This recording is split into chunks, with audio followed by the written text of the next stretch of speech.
e-channel.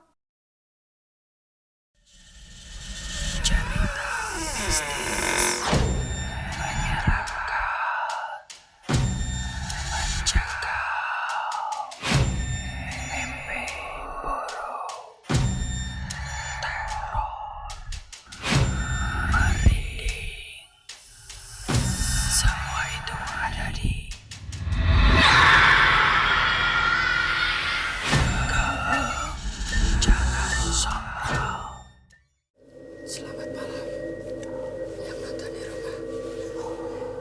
Maaf suara saya habis. Enggak dong. Halo, selamat malam, assalamualaikum. Yang ada di rumah yang lagi pada nontonin. Ya, sudah hari Kamis lagi kayak cepet banget ya, Kamis ke Kamis.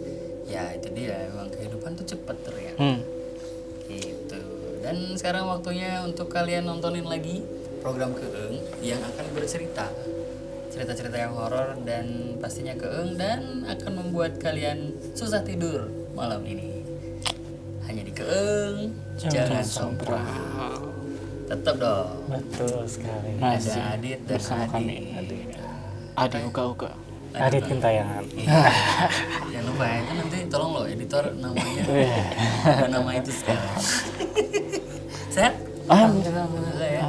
Seminggu berlalu masih ini nggak mandi tapi kemarin sini. Aduh, Masih. kita jadi sering mandi bareng. Kemarin saya mandinya bagus loh. Apa tuh? Di airnya ada bunga-bunga. Wah, mandi kembang. Iya. Itu jatuh daun. Kebetulan kamar mandinya outdoor. Kesininya mandi sendiri atau dimandiin? Wah, sendiri dong. Mandi sendiri ya? Iya. Belum dimandiin? Jangan. Jangan.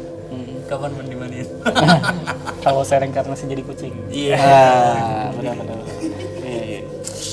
Oke, malam ini kita akan bercerita. Ini saya ngambil lagi dari cerita-cerita horor di internet. Nah, ini lumayan sih kayak ada tempat seperti ini dan memang ternyata kalau kita ngeh gitu ya. Memang kalau ngelewat tempatnya seperti ini kayak kepikirannya, oh iya juga ya gitu. Kok apa di balik cerita ini gitu. Tempatnya tuh kayak bikin penasaran gitu. Menurut kalian di mana tempat kayak gini nih? Tempat yang bikin penasaran. Terus kalau ngelewat itu kayak pengen tahu kayak ini kenapa ya tadinya ya gitu. Ini gimana ya ceritanya? Kalau di kampung saya tuh ada. Apa tuh? Jadi ada pabrik. Pabrik bekas pembuatan teh.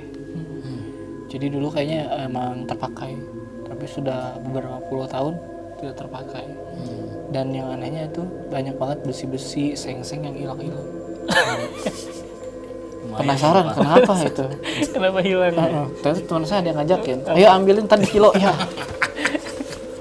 Minggu kemarin ya, disimak gimana tukang cuanki kan? Itu sih. Kalau menurut Adit tempat apa ini? Ada saya di sebuah jalan di Bandung lah. Ini beneran. Bener. Kan didengerin kan? Jadi di tempat itu tuh emang agak remang gitu ya. Saya agak aneh karena saya tahu di dalamnya ada aktivitas tapi sepi banget gitu. Bahkan saya pernah menemukan satu orang naik motor, satu belok ke situ tuh dia lihat kiri kanan dulu gitu. Kasih ini tempat apa gitu. Karena yang seremnya di depannya ada kayak semacam dewa-dewa gitu. Apa ini tempat pemujaan setan gitu atau sekte apa? Dan ternyata itu tempat spa pria. Aduh. Ya kan? Kan? Iya tapi kan namanya sih nggak tahu gitu kayak ini tempat apa gitu. Lihat apa be aman gimana? Mungkin ya. Ada dewa-dewa ya? Ada dewa-dewanya di Dewa-dewa itu gimana sih? Ahmad Dhani, Once, Udah nggak boleh nyebut Andra. mereka loh. Nanti kena. Oke, kalian pernah gak sih berpikir kalau ngelihat mobil atau kendaraan lain yang kecelakaan dan kondisi mobilnya ini rusak parah, ini menurut kalian suka kepikiran nggak sih ditaruh di mana sih mobilnya? Apakah dibenerin lagi sama yang punyanya atau gimana? Kalau di Tangkuban Perahu mah jadi monumen kan. Oh iya, ada beberapa yang jadi monumen terus Jangan ada jadi tulisannya. seperti saya. Iya. Gitu itu ada juga tuh dari gentong itu ada juga tuh Gede. motor rusak banget. Iya. Beneran itu? Di Puncak juga ada Gimana? kecap. Wah, Ini gede banget. di puncak juga ada masjid. Di pasar juga Apa tuh? boneka panda. Di pasar juga ada. Polisi Patung bukan? Bekasi. Iya kayak gini. Itu nggak gebek gitu aja. Mereka gini ya nih. Boneka tuh. Oh iya. Aduh. Ini acara apa sih? Jadi malam ini saya akan bercerita tentang cerita penjaga lokasi pembuangan kendaraan bekas kecelakaan. Oh, bekas kecelakaan spesifiknya. Jadi bekas kecelakaan yang pada ringsek nih ternyata tuh kayak ada di satu tempat dari kepolisian menyediakan satu tempat yang untuk kendaraan yang ringsek ini tuh kumpulin di satu tempat. Nah itu tadi karena kalian suka kepikiran sih kalau ngeliat ini, dan ini kecelakaan ini tadinya gimana gitu kan, jadi kayak penasaran aja gitu. Bahkan ada kejadian naas nih, salah satu mantan pembawa acara kita di channel Gilang Dirja. Oh iya. Dirja, ya. Teteh Ola, Iya. Bunda Ola ya. Dia tuh sempat mengalami kecelakaan yang astagfirullah lumayan parah gitu, sampai mobilnya terpelanting dan ringsek di bagian belakang, tapi alhamdulillah olanya selamat. Dan itu di mobilnya itu ditaruh di salah satu kawasan di Purwakarta. Memang ditaruh di tempat yang khusus untuk bekas kecelakaan kayak gitu. Gitu, jadi ya alhamdulillah sih selamat lah. Gitu. Nah kita belum kembali sih ya, kita sekarang menuju ke ceritanya. Kita kenalan dulu sama sosok pemain di cerita ini. Ada satu vlogger namanya Didi. Namanya Didi. Dia tuh vlogger yang memang membuat kontennya tuh konten-konten horor lah. Konten-konten horor. Terus Setelah main drum di elemen. Waduh. Iya, Itu adanya pemain Persib kan? Iya, ada Sri aja. jadi acara komedinya gue lucu. Yang lucu-lucu emang si Didi ya. Selalu ada dia. Si Didi. Nah terus si vlogger ini tuh sekarang mainnya sama sosok Pak Aep namanya. Pak Aep ini adalah penjaga dari tempat si kendaraan yang ringsek tadi. Setelah Pak Aep tahu apa? Enggak tahu. Six. Aep. Itu subang banget loh. 1, 2, 3, 4, 5. Pak Aep sih. Iya. Oh, Maaf. Karena dilanjutkan. ini program horor loh. Iya. Jadi dua tokoh terakhir aja sih, Pak Aep dan Mas Didi. Gimana? Ada waktu loh untuk ketahuan sebelum creepy lo ini. Lucu. Pak Aep sih. Oke, sorry. Oke, santai. Nggak mau terlalu horor lah ya. Jadi minggu lalu kan lumayan kamera mendadak Waduh, yang kemarin udah. beneran loh. Yang kemarin udah. Jadi kita ada beberapa cut minggu lalu ya karena teknis. Tapi mudah-mudahan bukan karena yang lain. Iya sih, lebih amin. Jadi ada pemainnya Pak Aep dan Mas Didi. Ya, nah suatu saat ini si Mas Didi ini, si vlogger ini tuh mengunjungi Pak Aep untuk konten. Ganti namanya gimana coba?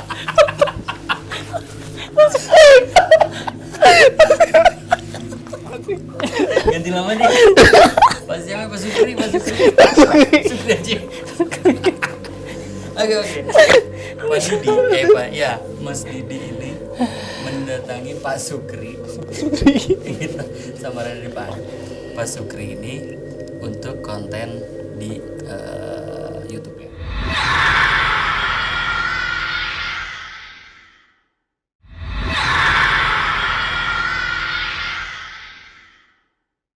Niatnya adalah untuk mewawancarai pengalaman dia karena dia penasaran dengan cerita-cerita. Otomatis kan kalau mobilnya ringsek kayak gitu, nalar orang pasti korbannya meninggal. Gitu. Jadi kayak pengennya sih wawancara ini dapat kayak pengalaman mistisnya dari si Pak Sukri ini gitu. Nah setelah ketemu sama Pak Sukri, dia tuh mulai bercerita dan wawancara juga dimulai. Jadi kayak Didi ini mempersilahkan untuk bercerita beberapa pengalaman yang menurut Pak Sukri ini kayak ya lumayan menakutkan gitu. Tapi informasinya adalah Pak Aep pengennya Pak Aep atau udah ayamnya Pak Aep lah bisa, tapi kalian ketawa. Bisa masuk triaman. Pak Sukri ya. Dan si Pak udah Pak Sukri Sukri ini aja. memang dia dipercaya menjaga kawasan itu karena dia memang orang bisa lah, orang pintar lah. Jadi kayak emang ada background. ada backgroundnya. Jadi kenapa si Mas Didi ini nemuin Pak Sukri ya karena dia bisa merasakan dan melihat itu. Gitu. Akhirnya diwawancara dan mulailah dengan kisah yang pertama. Kisah yang pertama, Pak Sukri ini pernah malam-malam jaga, dia tuh pasti harus muter kan ke area itunya dengan menggunakan senter gitu. Dan di satu lokasi itu penyimpanan kendaraan itu tuh ternyata kayak dipilah-pilah lagi gitu, tuh dari tingkat kejadian si kecelakaannya. Misalkan kayak kecelakaan ringan, kecelakaan berat, terus kecelakaan yang mobilnya kebakaran gitu. Jadi nggak asal gitu. Nggak asal, jadi kayak ada sektor-sektornya gitu. Nah, sampai dia di wilayah mobil-mobil yang kecelakaannya terbakar ini, dia tuh mendengar sesuatu gitu. Jadi Pak Sukri itu mendengar sesuatu yang lumayan gaduh di sebuah bus yang terbakar. Jadi ceritanya ketika nyorotin itu kayak di telinganya itu, tapi dia nggak lihat secara penglihatan normal gitu. Dia mendengar waktu itu kayak gaduh, dan ada kayak yang minta kayak tolong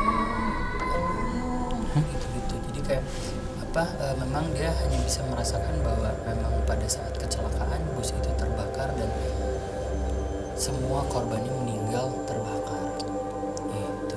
Terus pernah juga Pak Sugeng ini bercerita ada mobil pick up yang tertabrak tembok di depan, tembok. Terus karena pick up kan maksudnya nggak ada buat kap mesin gitu kan, dia langsung gitu. Sudah tertabrak itu korbannya itu meninggal, terus kayak kejepit gitu, kejepit dan itu terbakar.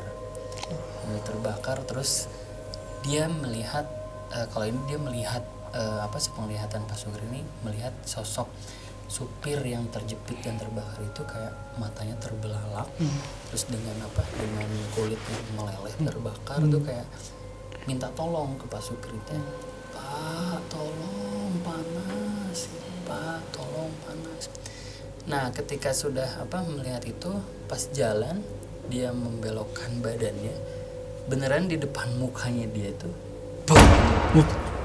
ada yang karena si Pak Sukri ini nggak gimana ya, udah biasa gitu, dia hanya mendengar dan pengen tahu juga ceritanya dari si sosok ini tuh. Pas dia melihat di depannya banget itu sosok bapak-bapak dengan muka yang sudah terbakar sambil nunjuknya tuh mukanya ngeliat ke arah Pak Sukri tapi tangannya ke sana dengan bilang kayak gini, Pak tolong istri saya masih di dalam terbakar. Gitu. Jadi karena memang penjaga tempat-tempat kayak gitu tuh memang nggak aneh dan lumrah kalau memang udah banyak banget kejadian yang kayak gitu. Jadi itu di sektor mobil-mobil yang terbakar gitu. Terus wawancara dilanjut lagi sama Mas Didi, kayak ada lagi Pak yang maksudnya yang lebih aneh kejadiannya. Ada lagi ternyata. Cerita yang kedua ini datang dari mobil ambulan. Mobil ambulan ini pernah datang ke tempat penyimpanan itu dengan kondisi gepeng. Jadi mobil ambulannya sampai gepeng. Dan di mobil ambulan itu Pak Sugeng itu melihat penampakan, dua sosok penampakan. Yang pertama itu bapak-bapak dengan berbadan gepeng dan pocong. Cerita di balik dua penampakan ini adalah dulunya pada saat sebelum terjadi kejadian itu, ambulan ini tuh membawa jenazah seperti biasa, membawa jenazah disupirin gitu untuk dimakamkan, tapi mengejar waktu karena keluarganya ingin dimakamkan hari itu dan hari itu tuh udah sore, jadi ngejar waktu. Jadi meninggalnya siang, proses segala macam, pengen cepat. Akhirnya kebut-kebutan lah si ambulan ini tuh. Tapi tidak ada yang kayak di depan nih awal gitu, nggak ada, memang di hanya ambulan itu aja gitu. Nah di jalan yang berkelok dan seperti itu tuh, ambulan itu katanya sempat untuk nyalip mobil di depannya, nyalip mobil depannya gitu. Karena jalannya berbelok, di depannya itu dari arah yang berlawanan ada truk pengangkut air galon. Nah truknya itu kaget, jadi truknya kaget, terus akhirnya terjadi kecelakaan itu. Tapi tidak, kalau bahasa Sundanya adu bagong itu enggak, dia kayak nyalip gitu, truknya kaget dan akhirnya menimpa sih. Kesan mepeng. Nah jadi penampakan itu penampakan supir ambulan yang terjepit sampai gepeng sama si mayat itu. Jadi ya mayatnya udah meninggal terus kayak digituin lagi gitu.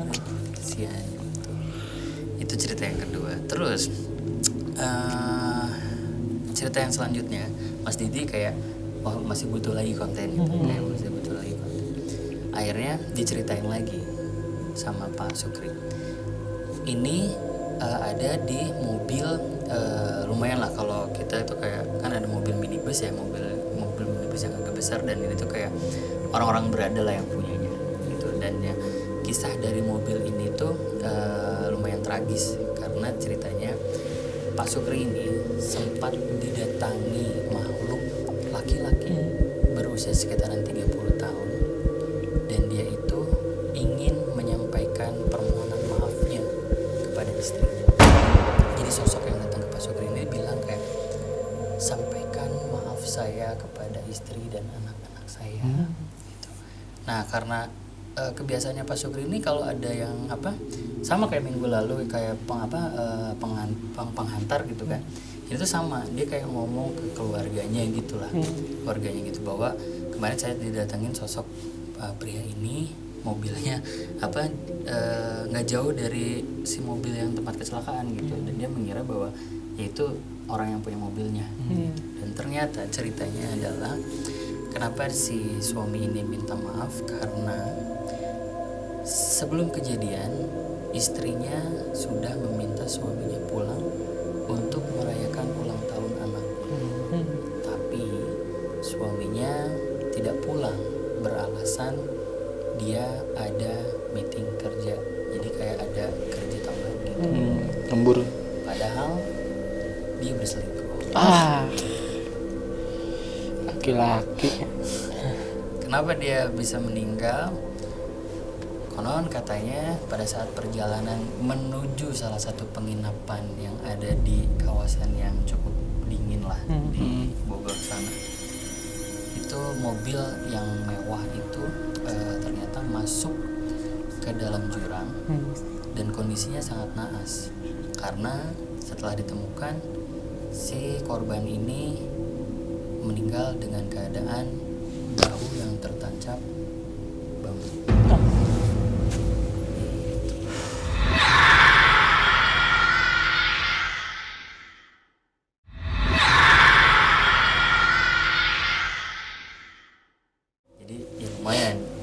Cerita di balik itu ya, dan ini lumayan membuat konten si Mas Didi gitu.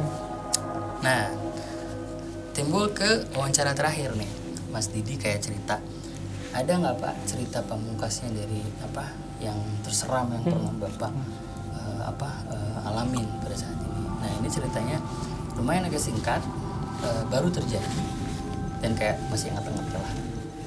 Ceritanya pada malam itu, kalau ini bukan mobil, jadi ini tuh ada kejadian dari sebuah motor yang ringsek guys. Jadi ada cerita di balik motor yang ringsek. Nah malam itu datang dari kepolisian membawa motor yang ringsek itu ke tempat itu, dan maksudnya ditempatin di tempat yang memang area motor. Nah cerita di balik motor ini nanti saya coba dulu ya. Ceritanya ini lumayan ini sih. Ini tuh berkisah dari anak laki-laki umur 19 tahun. umur 19 tahun. Nah dia ini tuh kayak pekerja keras gitulah, jadi dia kayak bener-bener kerjanya tuh tekun gitu, kerjanya tekun. Tiba satu hari anak ini tuh harus bekerja tapi dengan kondisi yang hujan deras. Tapi karena saking tanggung jawabnya dia tetap berangkat menggunakan jas hujan, pakai motor gitu. Di perjalanan ternyata hujan nggak reda-reda, ini makin deras gitu. Dia terpikir untuk kayak menepi dulu, tapi ternyata kayak udah dikejar waktu gitu, dikejar waktu karena harus ada pekerjaan yang diselesaikan. Akhirnya diterusin. Dan ceritanya tuh di jalan yang berbelok juga gitu, hampir kayak kecelakaan yang terjadi itu di jalan yang berbelok gitu. Nah di depan dia pada saat dia nyetir motor ada truk yang menghalangi gitu, ada truk yang menghalangi dan ngagokin lah gitu. Dia kayak udah pengen ngelewatin tapi ternyata dari arah berlawanan ada mobil.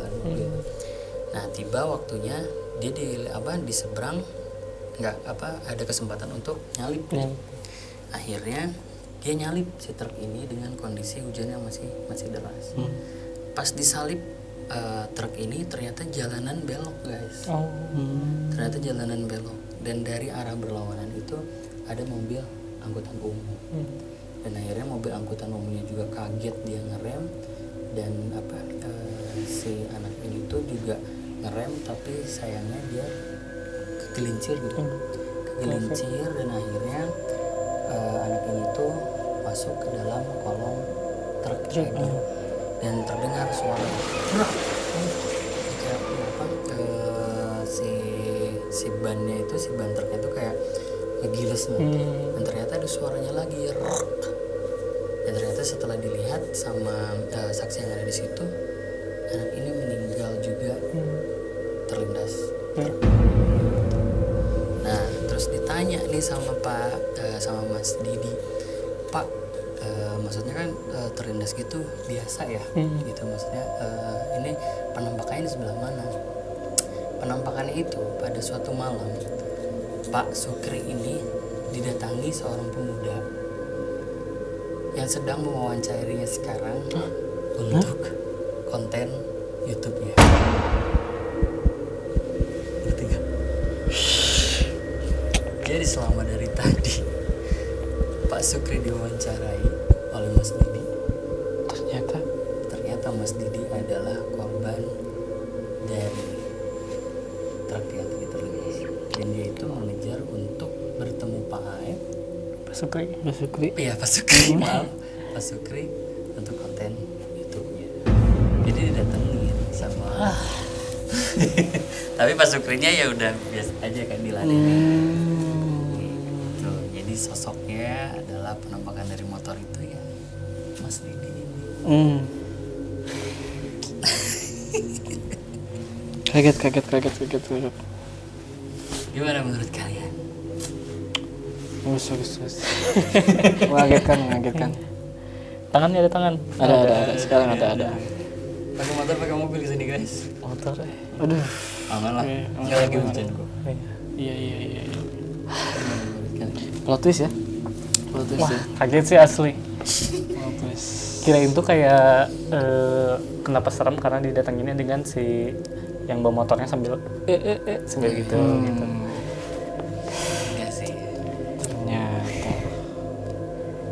Udah tadi. Ini kalau jadi thread di Twitter, wah ramai sih harusnya. Pasti pada gak nyangka sebenarnya orang yang lagi mencari tahu adalah tokoh utamanya. Dan si Pak Sukri juga dari tadi memang tidak digambarkan dia ini penakut gitu, karena memang dia udah biasa aja ketika ada yang minta tolong, ketika ada yang nunjukin kayak tolongin istrinya, terus kayak dimintain perantara untuk minta maaf, sama dia dilakuin aja terus. Dan sampai yang terakhir Mas Didi ini ternyata korban meninggal yang mau mewawancarai dia dan dia meladeninya juga, karena Pak Sukri ini percaya juga bahwa itu tuh pesan atau keinginan terakhir dari korban-korban yang meninggal. Iya. Gitu. Saya pernah dengar kayak kan saat kita lahir, saat kita hidup tuh kita ada energinya kan. Yep. Dan saat kita meninggal energinya tetap ada. Itulah kenapa kalau di kuburan dimanapun kita suka merasakan sesuatu kayak merinding karena ya ada energi terkumpul di situ. Termasuk kalau kayak kecelakaan tadi, si residual energinya ini tuh kayak dia nge-flashback lagi kejadian terakhir. Oke. Dan sebelum penutup, ada sedikit cerita di penutupnya bahwa si Pak Sukri bilang, recorder kamu rusak nak, sudah terlindas truk. Ah, Jadi dia dari tadi begini, tangannya aja. Gak ada rekordernya. Ya, ya karena memang kayaknya sudah rusak semua. Ya pesannya sih hati-hatilah kalau di jalan. Hati di jalan. hati di jalan. Hati-hati di jalan. Nanti minggu depan mungkin judulnya ini ya, kisah tragis dari komika.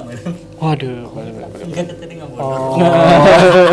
Tabus ya kurang ya. Ya sudah dikasih nilai boleh berapa? plot twist 9 lah bisa ya. 9 sih. Saya kasih nilai 9. Aduh, Plot ya twist, sudah plot deh. twist.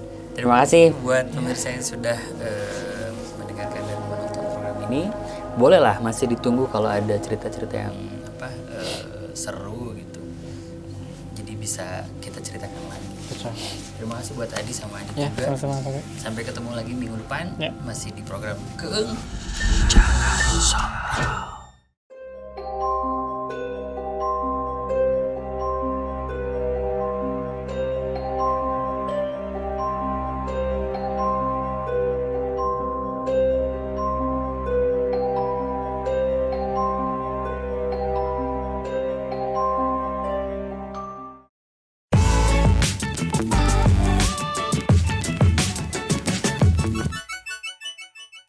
이 채널